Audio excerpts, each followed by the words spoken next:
Buenos días a todos, feliz martes. Estamos ya en el tercer episodio de la segunda temporada de Si yo te contara, con novedades como siempre, y creo que ya os habéis ido acostumbrando a tener siempre un invitado con nosotros, y hoy no va a ser menos. Buenos días, Santi, ¿qué tal estás?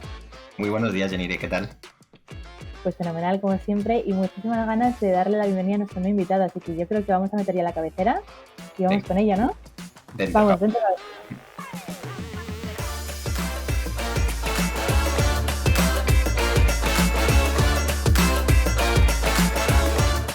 Si yo te contara, un podcast de Avanza.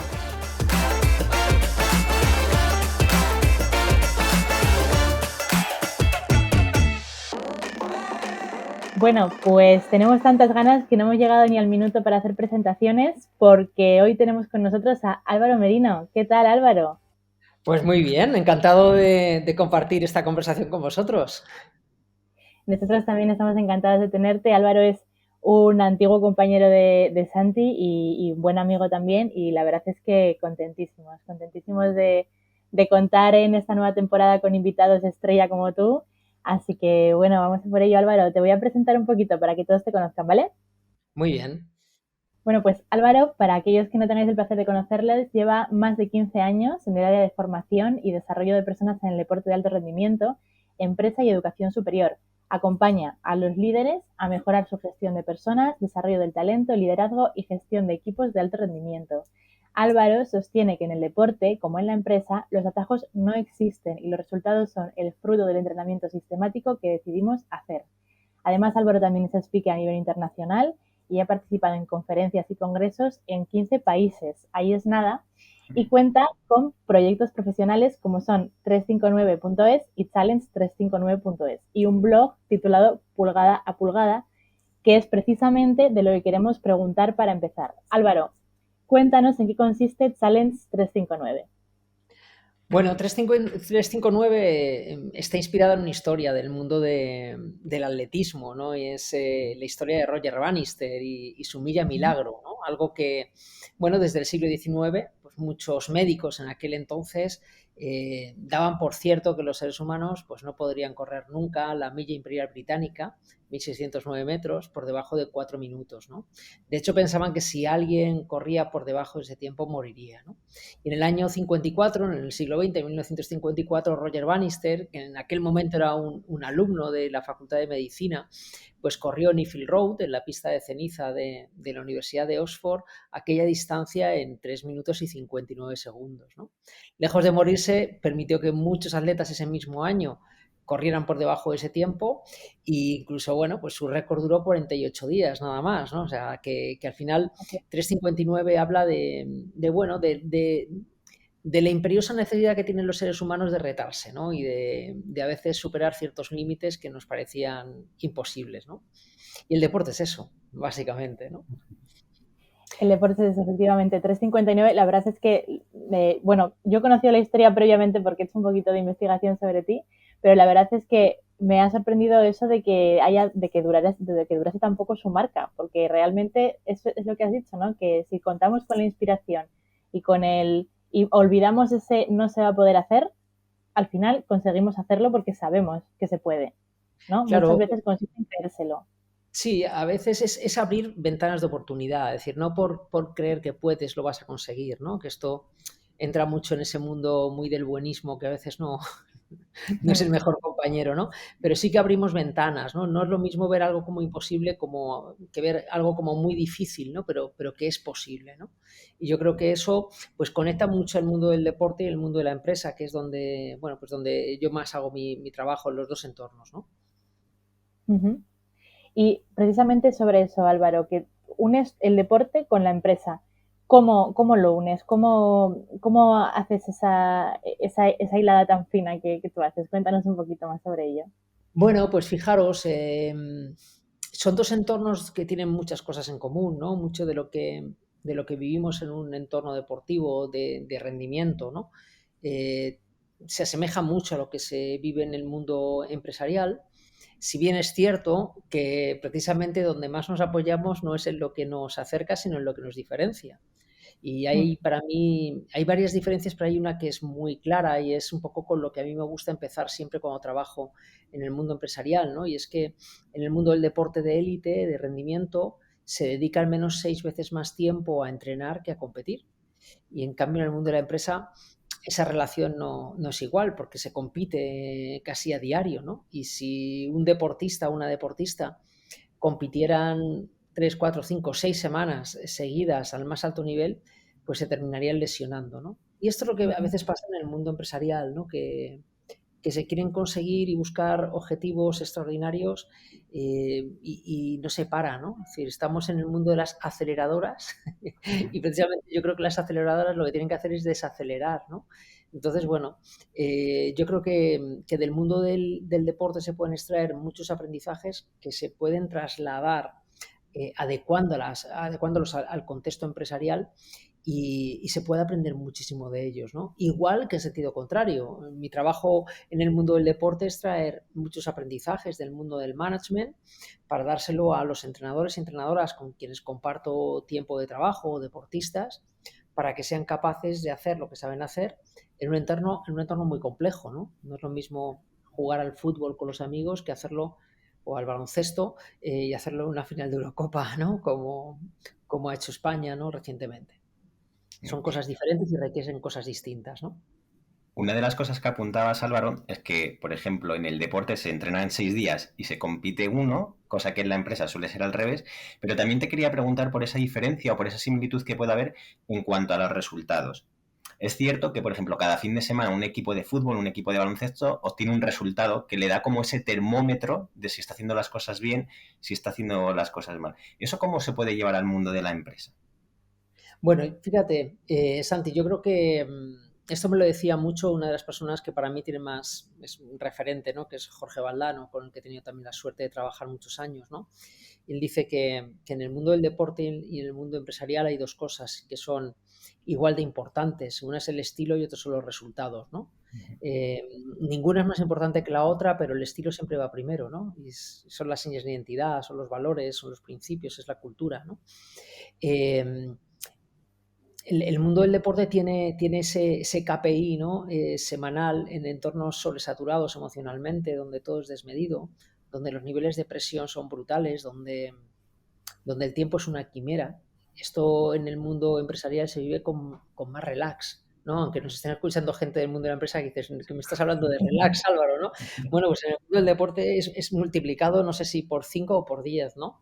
Entonces yo creo que ahí hay muchas semejanzas de cómo los grandes deportistas son capaces de manejar esas situaciones de presión, ¿no?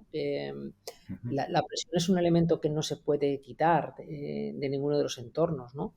De hecho, cuando tú sientes mucha presión es porque estás en niveles muy altos de responsabilidad en cualquiera de los entornos, ¿no? La clave es cómo gestionas esa presión.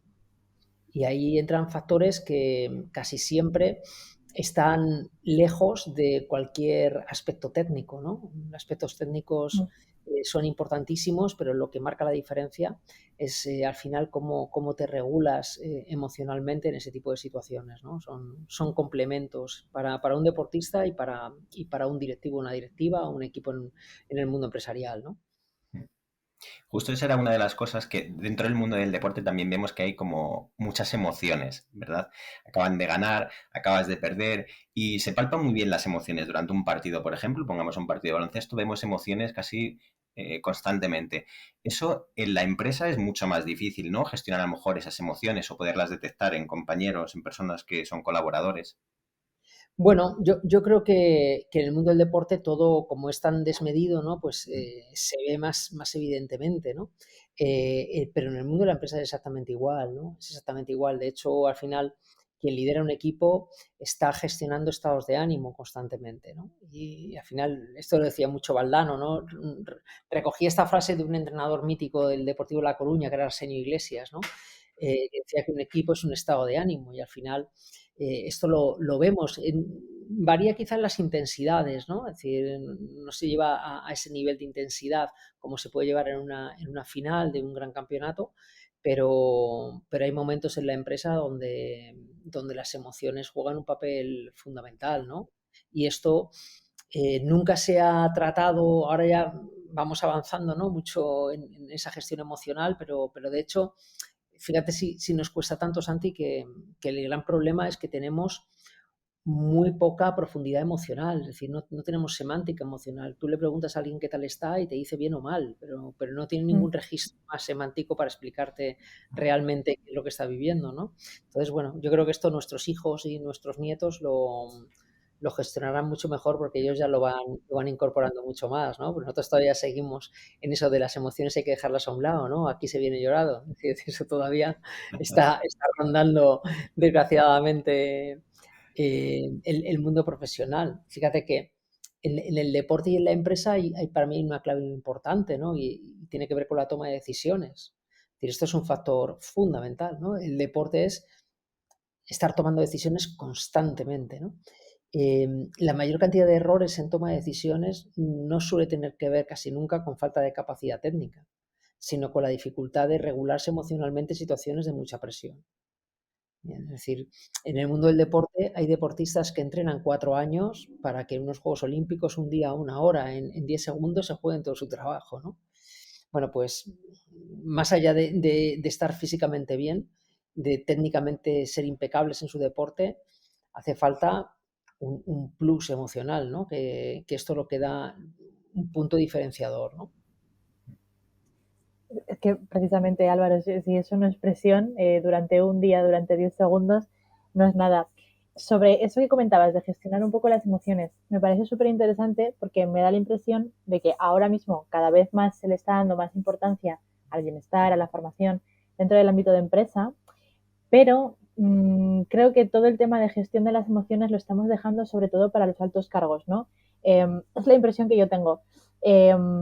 Todos los programas de liderazgo tienen esa parte de escuchar a tu equipo, de preocuparte por ellos, de ser muy humano con ellos, pero me da la impresión de que todas las personas que son parte del equipo y que todavía no han tenido no han llegado a ese puesto de alto valor, por así decirlo, de líder, no tienen en ningún momento ese tipo de formación. ¿Cómo crees que se debería afrontar? ¿Cómo pueden enfocarlo las empresas y las formaciones? Nosotros, de hecho, muchas veces que, que desarrollamos formaciones, ¿cómo podemos hacerlo para que de verdad podamos formar a todas las personas en esa gestión de las emociones y en esa comunicación de ellas, ¿no?, dentro del ámbito empresarial?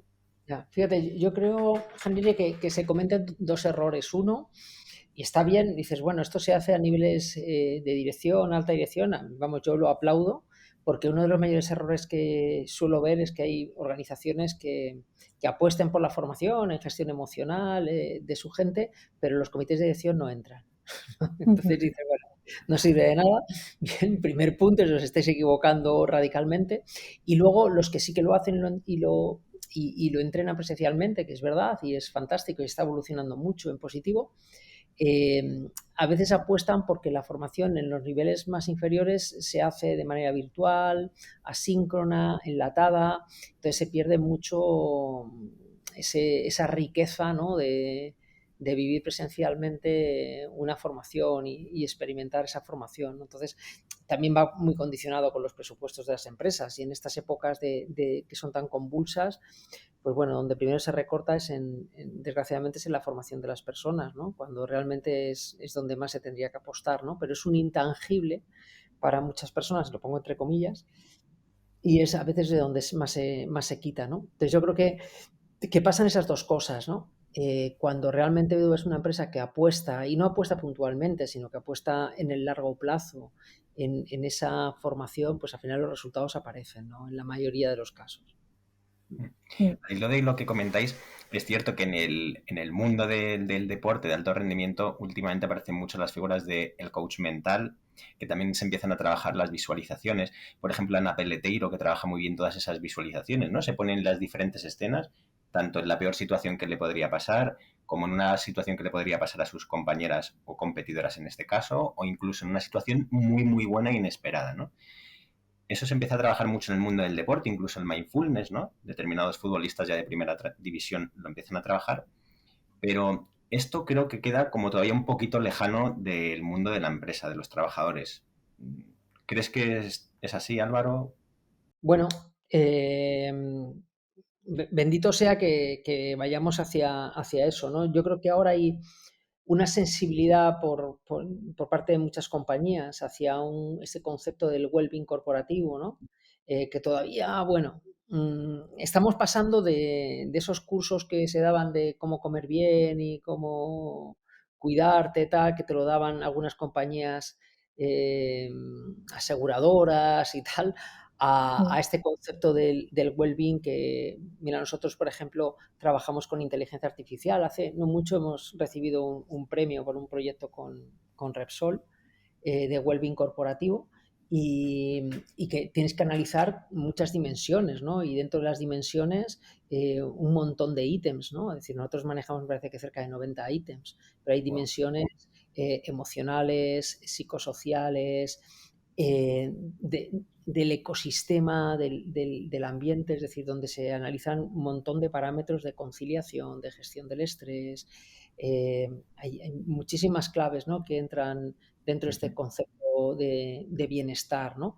Entonces, bueno, hay muchas iniciativas que están caminando un poco en esa línea, pero que luego tienen que adecuarse a las culturas de las organizaciones, ¿no? Entonces, bueno, son todavía asignaturas pendientes, ¿no? Pero estamos viendo mucha incidencia en los niveles de estrés de muchos directivos, el incremento en ictus y en infartos, desgraciadamente, en algunas compañías está siendo elevada, los problemas de salud mental después de la pandemia se han disparado, está afectando a todo el mundo, tanto a los adolescentes con tasas de suicidio, de trastornos de la conducta alimentaria, hay muchísimas situaciones y eso no solamente en los adolescentes, sino también en los adultos está incidiendo mucho, ¿no?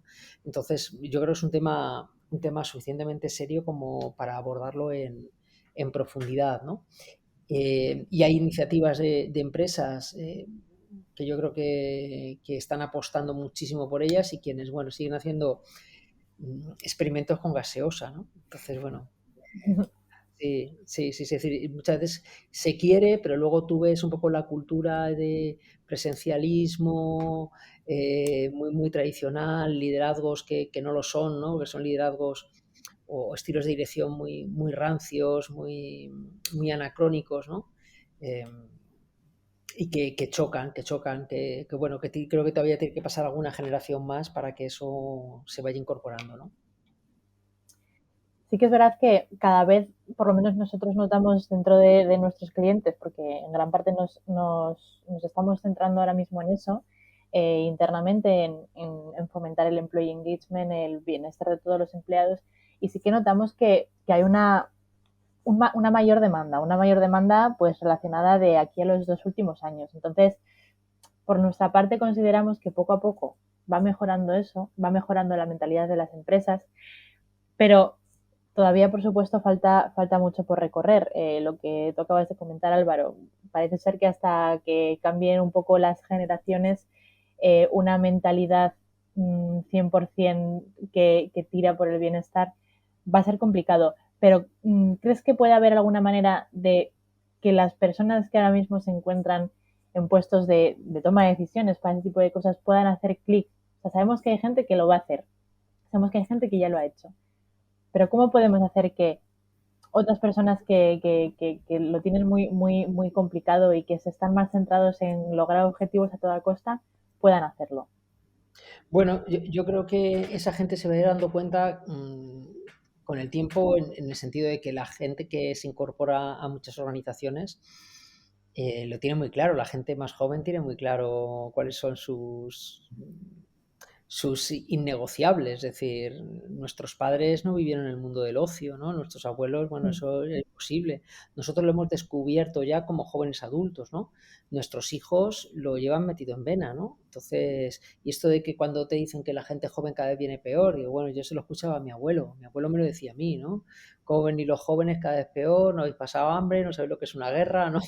Y a mí me parecía que mi abuelo era muy mayor, ¿no? Yo creo que la campana de Gauss sigue siendo la misma, sigue habiendo gente joven, y hay gente joven maravillosa, preparadísima, gente del montón y gente que sigue haciendo la fotosíntesis, ¿vale? Y esto con 15, con 20 y con 50, ¿no? Es decir, yo creo que eso no cambia, pero cambian las prioridades y me parece fantástico. Entonces la gente va a optar a trabajar en proyectos donde hay un impacto en todo el ecosistema, donde sientan que su trabajo sirve para algo, donde puedan balancear su vida profesional y su vida personal. O sea, esto me parece maravilloso. A mí lo que me da es una envidia tremenda.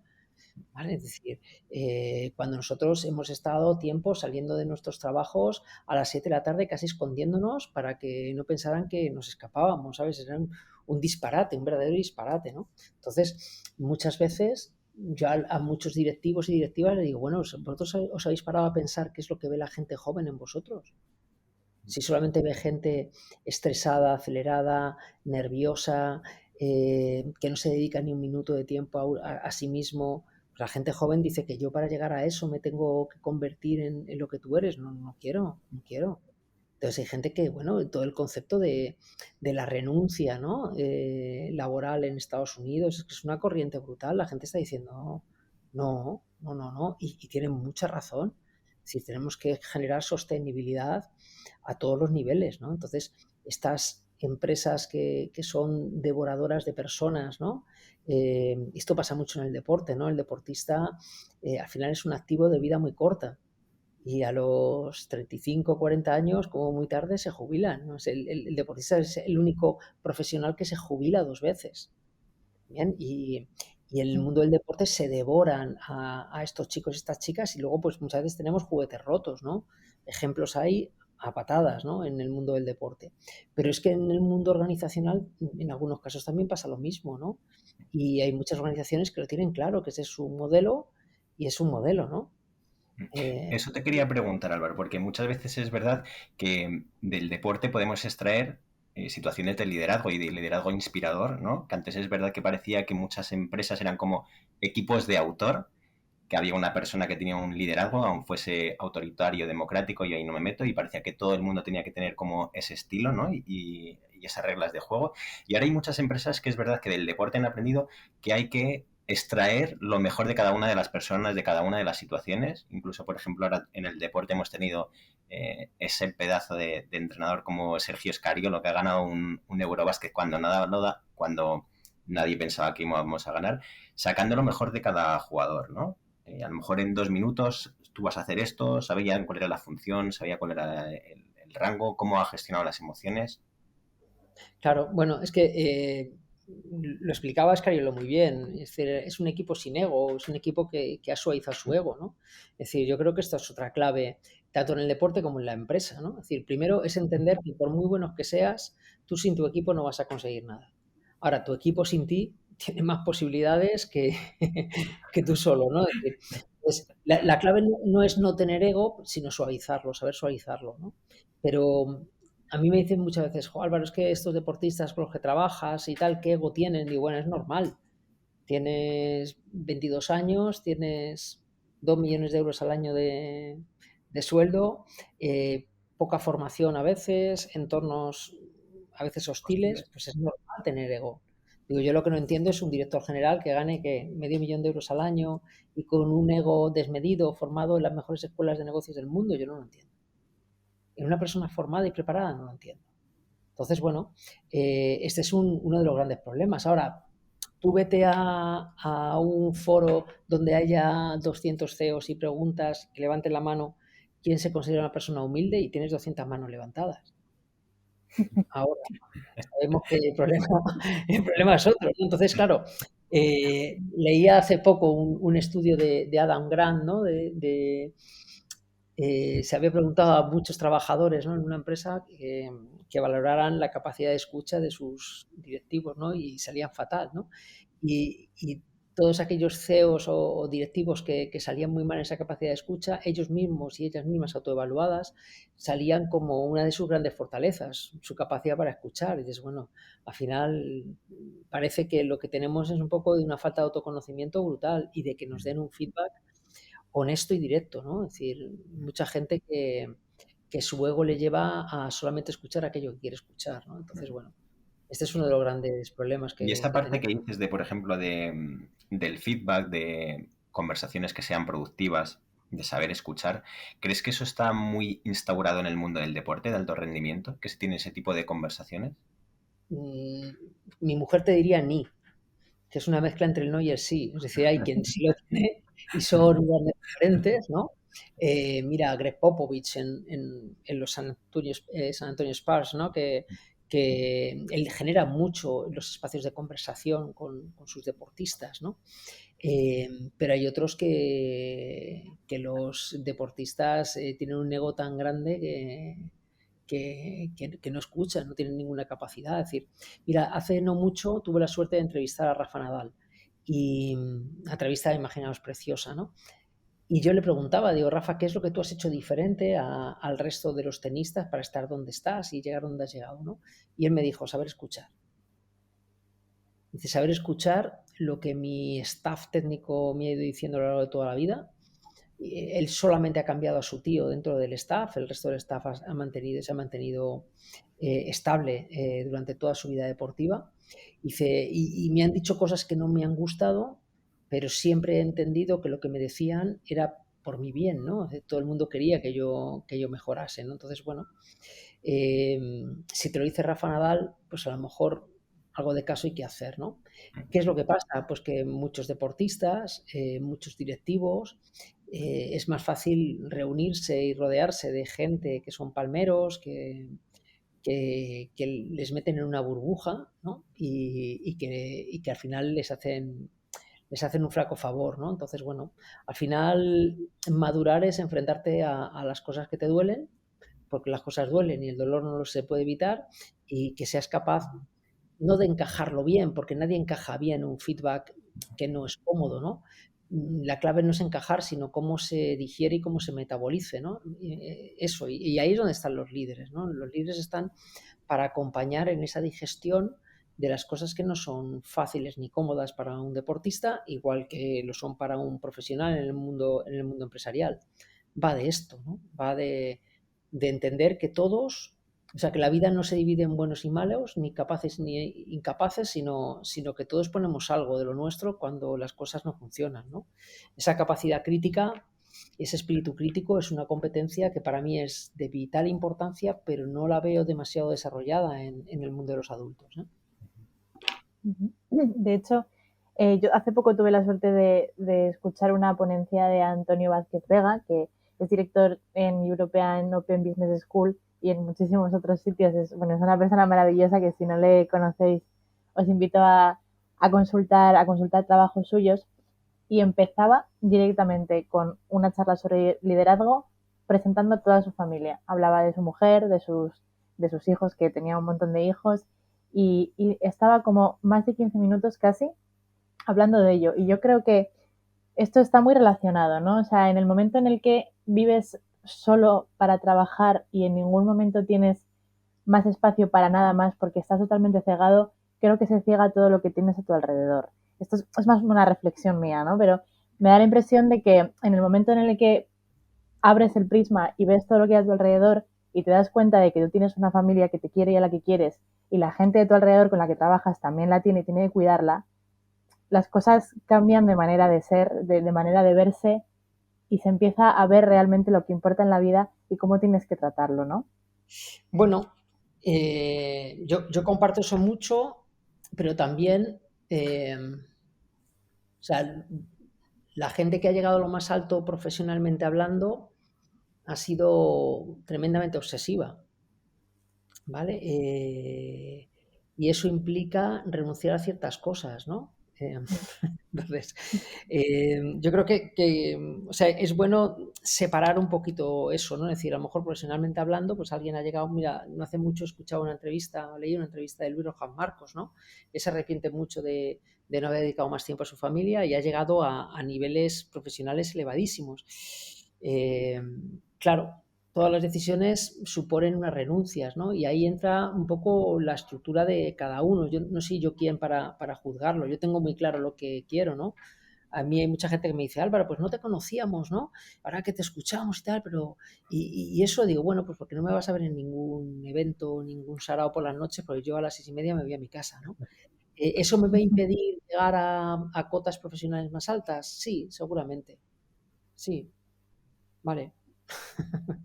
Bueno, pero hay otras personas y es fantástico que dicen, bueno, yo he puesto todo, he llegado a lo más alto, ocupo niveles de altísima dirección. Algunos lo saben balancear bien con su vida familiar, a mí me cuesta mucho, o sea, a mí me costaría mucho, no veo los huecos para hacerlo. Y otros, pues bueno, renuncian a otra serie de cosas. No sé, es igual de lícito y no sé yo quién que lo va a juzgar. Yo tengo claro lo que para mí son ciertos principios. Lo que sí es verdad es que escucho mucho mensajes de lo importante es mi familia, pero luego no paso tiempo con ella. Pues, o sea, ahí hay una cierta incoherencia, ¿no? Es decir, yo prefiero la gente que dice, no, yo voy a apostar todo en esto, mi vida personal la dejo a un lado. Bueno, fenomenal, fenomenal. Para mí eso es coherencia, ¿no? Lo puedo compartir más o menos, pero bueno, al final son decisiones, ¿no? Y tan lícitas son unas como otras, aunque compartamos más unas cosas que las otras, ¿no? Sí, lo fundamental es ser coherente y sobre todo no hacer daño a nadie. Eso es lo más importante de todo. Eso sin duda, eso sin duda. Álvaro, también visitando un poquito tu web, hablabas de la tiranía, perdón, de los objetivos desmedidos. Cuéntanos un poco más sobre esto, porque me ha llamado mucho la atención.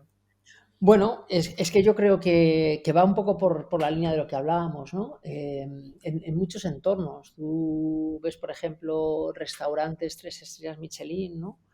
Que el hecho de mantener esas 3 estrellas les llevan a determinadas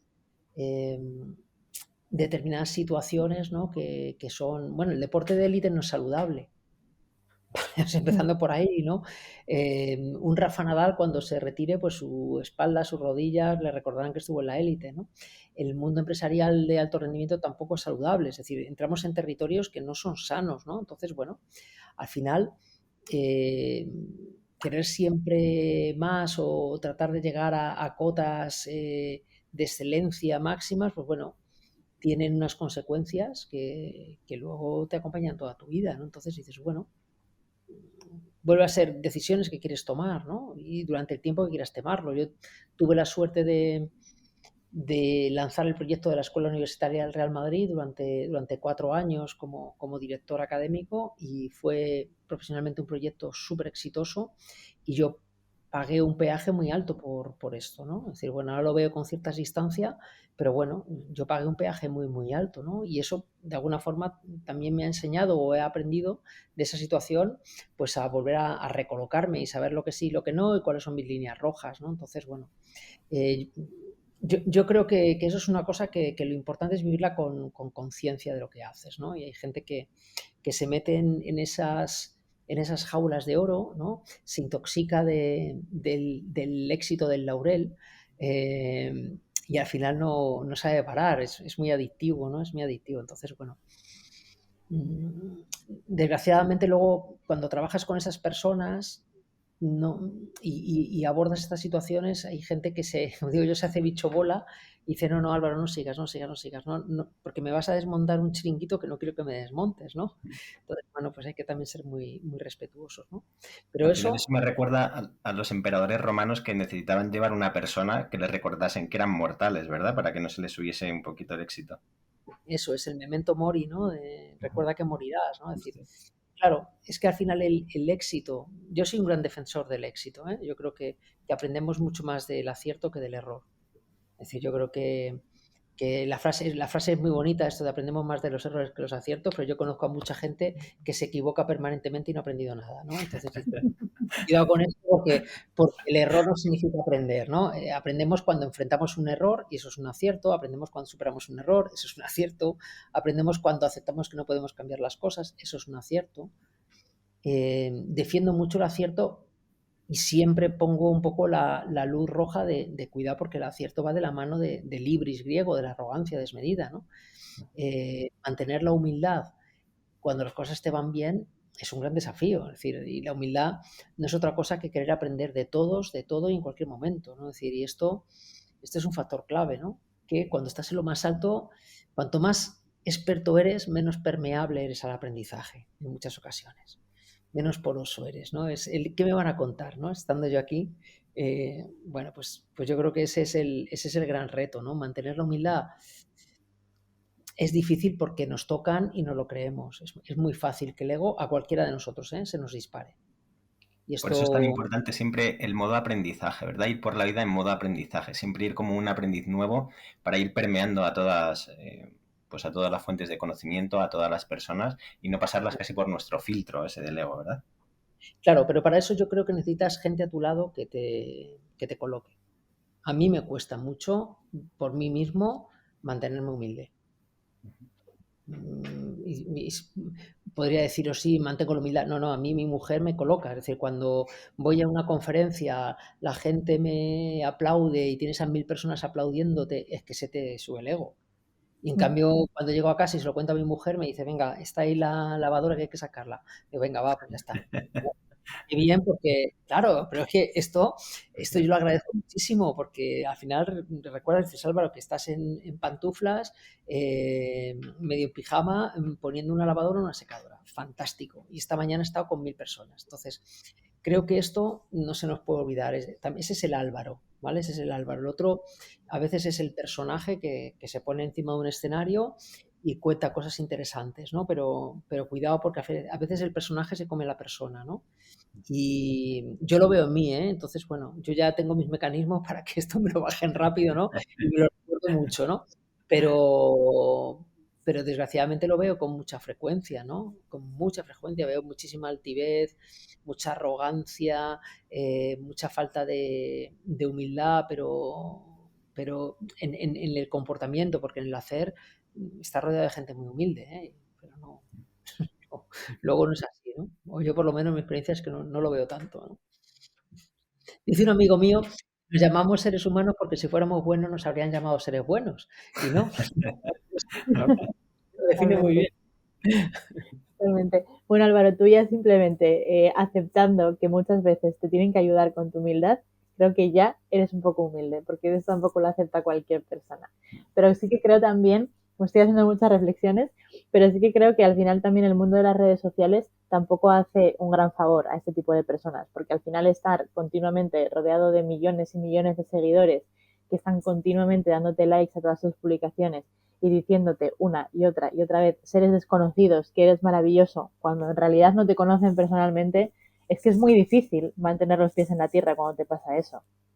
Pues sí, mira, dice mi socio Pedro, es una maravilla de persona, dice que somos un punto intermedio entre nuestra foto de Instagram y nuestra foto del DNI. Vale, yo creo Qué bueno. que lo define muy bien, ¿no?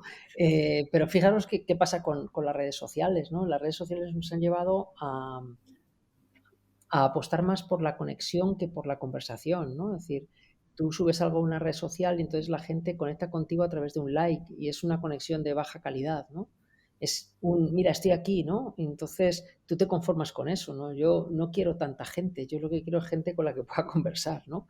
Entonces yo no tengo una interacción muy grande en redes, únicamente, bueno, en dos plataformas, en LinkedIn y en Instagram y tal, pero no me vuelvo loco. Yo publico cuando creo que tengo algo que contar, algo de valor, pero muchas veces la gente me decía, pero necesitamos saber algo más de tu vida personal, Álvaro. Digo, no, no, yo no voy a subir una foto de mis hijos a redes ni te voy a contar lo que hago cuando me tomo una paella con los amigos, ¿no? Si tú eres de mis amigos estarás en esa paella, pero, pero no sé, o sea, yo creo que es otra de esas cosas en las que nos han metido de una forma muy adictiva, ¿no? Hay mucha adicción a las redes sociales, genera una pereza cognitiva grandísima, una red social, ¿no? Yo me he desintoxicado de la mayoría de cosas que en mi teléfono móvil tenía y me quitaban foco atencional. Es decir, apenas, bueno, tengo las aplicaciones que uso a diario nada más y porque profesionalmente las necesito, ¿no? Pero esto es otro de los grandes hándicap a nivel directivo y deportivo que tenemos, que es la falta de atención. Y esto es una consecuencia de la vida digital que llevamos, ¿no? Es decir, no estamos en la era de la gestión del tiempo, estamos en la era de la gestión de la atención. Y hay gente que te dice, joder, pero ¿cómo te da tiempo a hacer tantas cosas? Bueno, pues porque no pierdo el tiempo. O lo dedico a las cosas que me aportan valor, ¿no? Entonces, claro, ahora me puse hace 3 años a estudiar otra carrera, ¿no? Y la gente decía, pero Álvaro, ¿cómo? Digo, pues si nunca tienes tiempo, ¿no? Digo, bueno, pues como nunca lo tengo, me pongo. Y ahora que me pongo, pues el tiempo se hace, ¿no? O sea, al final renuncias a ciertas cosas y ya está, ¿no? Pero se pierde mucho tiempo. La gente es muy poco productiva por la cantidad de tiempo que pierde eh, en cosas que no aportan valor, ¿no? Y eso mucho tiene que ver con los WhatsApps, con la inmediatez, las redes sociales, que te atrapan, ¿no? Que te atrapan y de forma muy pasiva, ¿no? Esto nos Sí, daría para otro podcast. Nos daría para otro podcast totalmente. sin duda alguna. Y bueno, si nos puedes dar, si me diesen también a mí las claves para desengancharme de TikTok, sobre todo, que creo que es la peor de todas, vamos, me haría un grandísimo favor, Mira, porque sí que es a verdad mí, que se... para mí hay una cosa importante. Primero, si aceptas que no lo puedes controlar, esto es como si te gusta mucho el dulce y sabes que no puedes ceder o sea, vas a ceder siempre a la tentación, ¿no? Cuando no eres capaz de controlarte, lo mejor es que no lo compres. Ya, Y hay una totalmente. cosa que se llama borrar la aplicación. Lo pasas mal un par de días. Luego, yo este verano me borré de unas cuantas que decía, joder. Y hay veces que miro el teléfono y digo, uy, si ya no me puedo entretener con lo que tenía, ¿no? Y dices, bueno, pues ya está. Nos pasa a todos, ¿eh? Pero es el decir, no, yo ya no entro en este juego. Es que al final es verdad que todo se basa en un concepto de adicción. Los niños ahora, los juegos que tienen en las plataformas, lo de menos es jugar. O sea, lo importante aquí es conseguir que te den premios que mejoren a tus jugadores, a tus personajes. Mm. O sea, es el de las máquinas tragaperras, es la misma base de las máquinas tragaperras. Y nos tienen atrapados. Nos tienen atrapados. O sea, yo creo que es un tema que, bueno, que creo que dentro de no mucho se tendrá que regular, ¿no? Como se está regulando el juego online, ¿no? Más puro, pero se sigue haciendo de la misma manera con otras aplicaciones. Me parece terrible, me parece terrible. Mm. Sí, sí lo es. De hecho, hay un término bastante nuevo que se llama vibración fantasma, creo, que es cuando tienes la sensación de que te ha vibrado el móvil y miras y no tienes ninguna notificación, porque estás tan obsesionado con tener algo y con mirarlo continuamente que piensas que de verdad te ha vibrado. Es que es una cosa muy fuerte. Sí, sí, sí, absolutamente. Crisis de ansiedad en adolescentes porque se han olvidado de su teléfono en casa y tienen crisis en los colegios. Es una cosa tremenda. Y esos son los adultos del futuro, ¿no? Y eso van a venir con esas adicciones incorporadas, sí. Bueno, esperemos que los adultos del futuro, además de con eso que esperemos que se pueda curar, también vengan con más empatía, más humildad, más No, ganas de pasar tiempo con los suyos y de poder liderar a sus trabajadores de buena manera, que es un poco de lo que estábamos hablando, ¿verdad? Álvaro, claro. Y fíjate, perdóname que te interrumpa, Janire, porque está muy bien y ahí el deporte entra y tiene un papel fundamental. Es decir, la clave no tiene que ver tanto con el uso o mal uso que hagamos de redes sociales, sino si tenemos otros entornos donde estamos también. Es decir, si tú tienes un entorno familiar adecuado, deportivo adecuado, pues bueno, el uso que hagas de tus redes sociales a veces se tira de las manos. El problema es cuando de forma obsesiva solamente te dedicas a una cosa, ¿no? De esto hemos hablado. Cuando obsesivamente te dedicas solo a trabajar, pues tiene unas consecuencias. Cuando te dedicas solamente a las redes sociales y no tienes relación con otra gente, también tiene unas consecuencias, ¿no? Es decir, al final, esa es la parte patológica de todo esto, ¿no? efectivamente, esa es la parte patológica, pero bueno, lo importante también es tenerla ahí en el foco y esperemos que poco a poco podamos ir trabajando en ella. Lo Seguro más que sí. importante es también cuidar la salud mental. Nosotros siempre animamos a todos a que se cuide lo primero y que se pida ayuda cuando se necesite y la importancia de la terapia por encima de todo y por encima de cualquier youtuber que te cuente sus historias, ¿no? porque es fundamental. Totalmente. Totalmente. Álvaro, Hay que acaba. pasar por la ITV de vez en cuando. Sí. Sí, es importante que nos conozcamos a nosotros mismos, que muchas veces nos olvidamos de nosotros por estar Eso. siempre en otros sitios. Álvaro, se nos está acabando el tiempo, pero yo no quería terminar sin que nos dieses un poquito de resumen y un poquito de los tips más importantes que hemos hablado hoy sobre un buen liderazgo, sobre un buen trabajo en equipo, sobre la importancia de ese alto rendimiento y de cómo centrarnos. No sé si Santi, querías decir algo más antes de que Álvaro nos cuente sus tips básicos. Antes de empezar, sobre todo darle las gracias a Álvaro porque le tengo muchísimo, muchísimo aprecio. Le recuerdo muchas veces como formador, fue formador mío en inteligencia emocional y en coaching y guardo muy, muy, muy buen grato recuerdo de sus clases, de su formación, de cómo nos trasladaba todo ese deporte que él de verdad que lo vive, que lo lleva ahí dentro y cómo nos hacía las clases muy dinámicas y muy entretenidas. Así que Álvaro, para mí ha sido un auténtico honor, un placer y bueno, que un lujazo contar contigo. Muchas gracias, Santi. Pues así resumiendo, yo os diría que todo empieza por el autocuidado, o sea, que todo liderazgo empieza por el autoliderazgo, por entender que no hay nada más importante en la vida que uno mismo, que si nosotros estamos bien, la probabilidad de que nuestro entorno esté bien aumenta mucho. Creo que todo parte de ahí. Que una de las grandes claves, ¿no?, que tiene el liderazgo es nuestra capacidad de tomar decisiones en entornos de mucha complejidad, en estos mundos Bani, ¿no?, quebradizos, ansiosos, ¿no?, lineales e incomprensibles, ¿no?, en los que estamos viviendo, que ya han dejado atrás esos mundos VUCA, algo que era casi nuevo y se ha quedado anacrónico. Vivimos casi en un futuro que fue ayer. Creo que una de las grandes claves para acertar en la toma de decisiones, entendiendo que decidir es escoger y escoger es renunciar, tiene que ver con la capacidad de mantener el foco atencional. Creo que este es uno de los grandes retos de los equipos y que, como bien dice Adam Grant, creo que los equipos realmente de alto rendimiento se apoyan mucho en los debates funcionales, ¿no?, en los debates sobre las ideas. Necesitamos conversar más, necesitamos encontrar espacios donde poder debatir y cuestionar. Yo creo que ese pensamiento crítico que falta mucho en una sociedad donde antes nos controlaban quitándonos la información y ahora nos controlan intoxicando la información, exige que tengamos esa capacidad y ese espíritu crítico para, que antes de abrazar una idea la cuestionemos en profundidad, ¿no? Y eso requiere desarrollar dos habilidades, dos competencias que se nos están olvidando, que son leer y escribir. Necesitamos tiempo para leer, para reflexionar, para estudiar, aprender. Para aprender hay que dedicar tiempo. Es decir, conecto con lo que tú decías al principio, es decir, no existen los atajos, nada es flor de un día, nada importante es flor de un día, ¿no?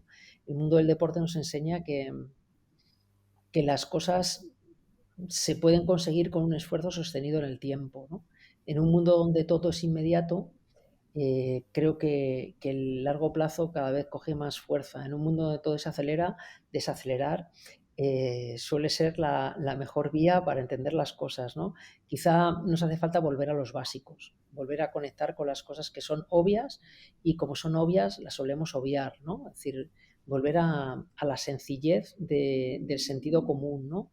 Entender que la normalidad es el gran superpoder en un mundo desmedido, ¿no? Y creo que desde ahí es como se pueden construir proyectos sostenibles, equipos sostenibles, ¿no?